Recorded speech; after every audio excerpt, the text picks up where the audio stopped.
क्या आपने RRB paramedical की आंसर की चेक की?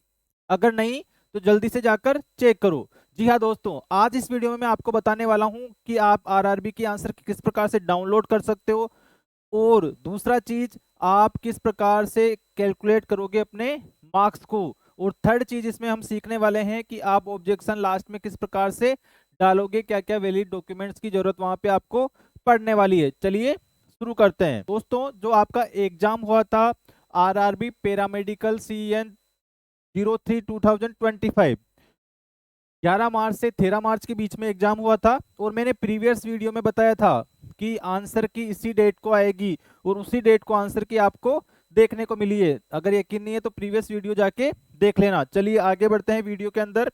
सबसे पहले आंसर की हमारी ओपन हुई है 21 मार्च को, और जो विंडो है क्लोज हो जाएगी 29 मार्च को, यानी इस ड्यूरेशन में आप अपने ऑब्जेक्शन डाल सकते हो। अब हमारी मार्किंग स्कीम क्या थी? करेक्ट आंसर का हमें 1 नंबर था, रॉन्ग आंसर के 0.033 कट कर रहे थे, और कोई अटेम्प्ट नहीं किया, उसका 0 मार्क था। आगे बढ़ते हैं। सबसे पहले आपको लॉगिन करना है। अब लॉगिन कहाँ से करेंगे? आपका रजिस्ट्रेशन नंबर, अगर आपके पास में आपका एडमिट कार्ड है, कॉल लेटर है, तो उसके अंदर आपका रजिस्ट्रेशन नंबर होगा, और आपकी डेट ऑफ बर्थ जो आपको पता ही होगी, ऑब्वियस है। उन दोनों के द्वारा आप लॉगिन कर सकते हो। सर हमें तो पता ही नहीं है, रजिस्ट्रेशन नंबर हम भूल गए। आपका जीमेल जाके चेक करो, उस पर आरआरबी सर्च करना, वहां पे आपका रजिस्ट्रेशन नंबर आपको मिल जाएगा, आपके मैसेज में भी आया हुआ है। 3 तरीके हैं आपके पास ये पता करने के। चलो अब स्टेप बाय स्टेप हम सीखते हैं कि किस प्रकार से आप डाउनलोड करोगे इसको। सबसे पहले दिए गए वीडियो के डिस्क्रिप्शन बॉक्स में जाना, वहां पे मैंने एक लिंक डाल रखा है, उस लिंक पे क्लिक करना। आपके एक विंडो ओपन होगा, उसमें आपको क्या करना है, अपनी आईडी, इस विंडो के अंदर क्या करना है, आपको रजिस्ट्रेशन नंबर डालना है, दूसरा आपका पासवर्ड डालना है। यहाँ पे डे आएगा, यहाँ पे मंथ आएगा, और यहाँ पे ईयर आएगा। उसके नीचे एक कैप्चा कोड दिया हुआ है, कैप्चा कोड डालोगे और उसके बाद लॉगिन कर लोगे। लॉगिन करोगे, उसके बाद में आपका इस प्रकार से विंडो ओपन होगा।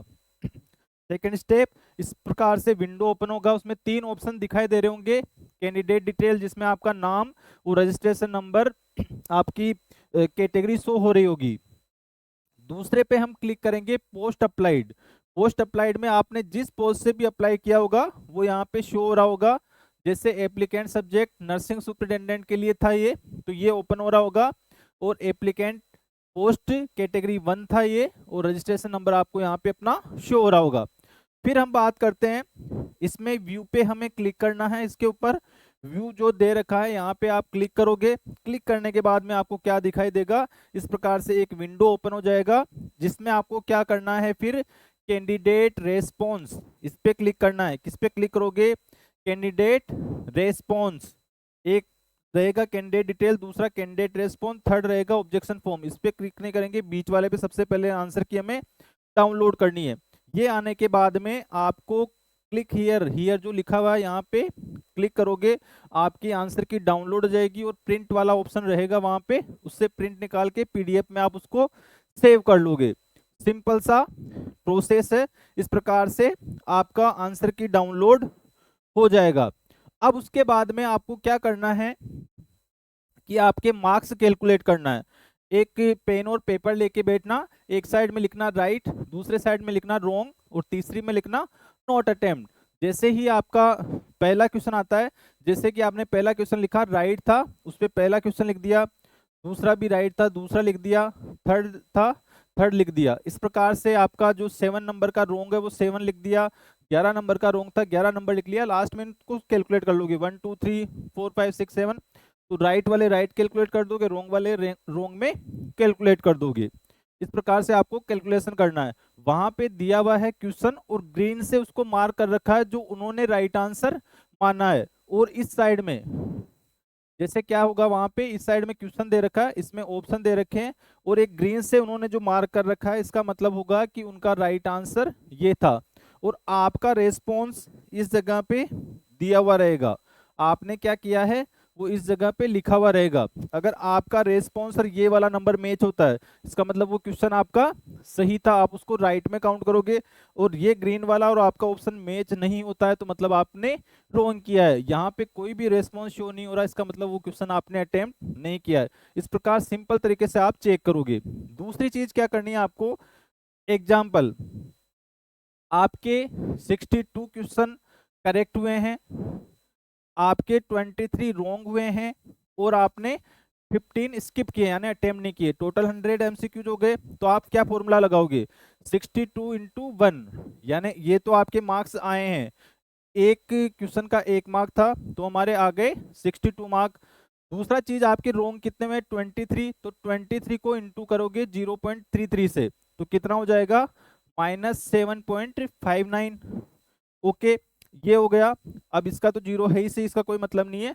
तो आप अब क्या करोगे, इन 62 में से 7.59 को माइनस करोगे, और जो आपका फाइनल स्कोर आएगा वो आएगा ये वाला जो है आपका फाइनल स्कोर आएगा 54.41।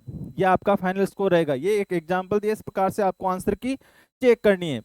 चलिए, हमने आंसर की अब चेक कर ली है, उसके बाद में हमें लग रहा है कि मेरा कोई क्वेश्चन है वो जो आंसर की है उसके हिसाब से सही नहीं है, मैंने जो ऑप्शन किया है वो सही है, आरआरबी जो मान रही है वो गलत है।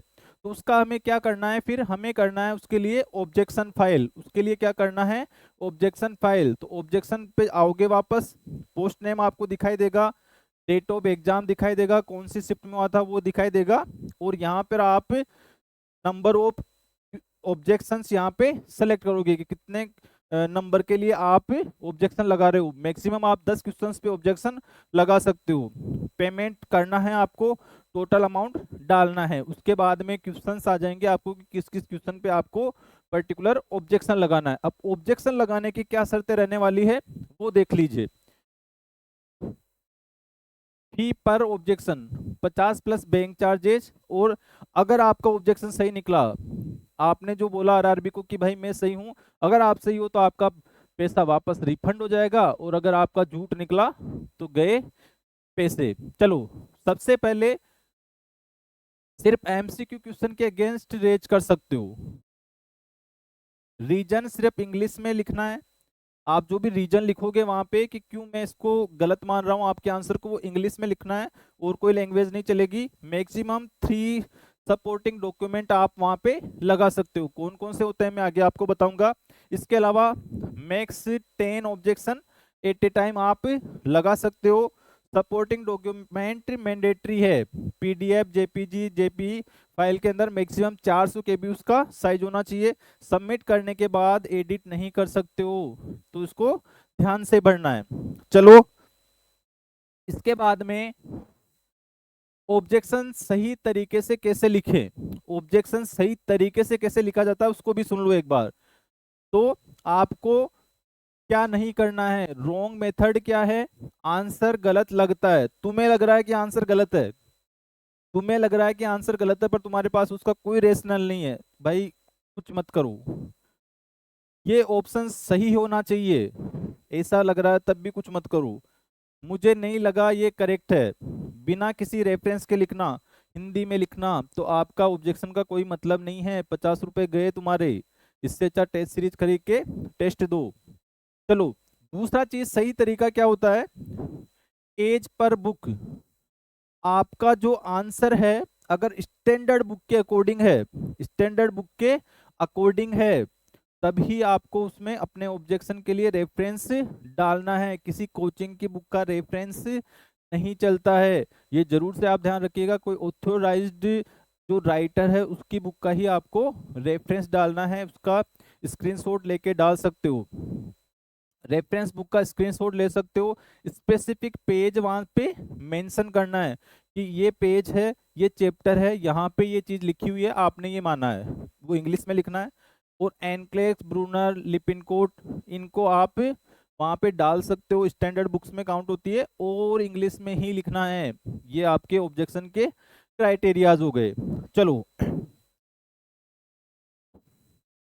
तो हम एक बार रिकेप कर लेते हैं। मैंने अब इन आंसर कीज का एक जो रेस्पॉन्स वीडियो बनाया है कि जो फर्स्ट शिफ्ट में, सेकंड शिफ्ट में और थर्ड शिफ्ट में जो पेपर हुआ था, सबसे टफ कौन सा था, इजी कौन सा था, किसकी शिफ्ट के मार्क बढ़ने की संभावनाएं हैं आफ्टर नॉर्मलाइजेशन। तो ये वीडियो अगर आपको चाहिए तो जरूर से कमेंट बॉक्स में लिखना।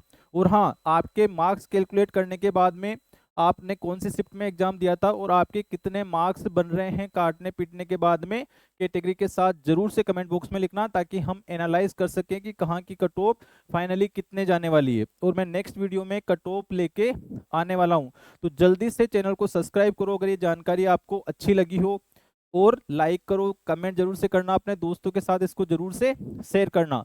अगर हाँ इसमें फिर भी तुम्हें प्रॉब्लम आती है आंसर की को डाउनलोड करने में, तो आप हमारे व्हाट्सएप नंबर पे हमें टेक्स्ट कर सकते हो, हम आपकी आंसर की में हेल्प जरूर से करेंगे। तो हमारा व्हाट्सएप नंबर है 9057122020। इस पे आप हमें व्हाट्सएप करिए, टेलीग्राम भी कर सकते हो, सबके लिंक आपको डिस्क्रिप्शन में मिल जाएंगे। तो जल्दी से कमेंट करो और आने वाली कट ऑफ का वीडियो जरूर से देखना, तीनों पेपर का एनालिसिस वीडियो जरूर से देखना, आपको जल्द ही मिलने वाला है। इसी के साथ में जय हिंद, जय भारत, ऑल द बेस्ट।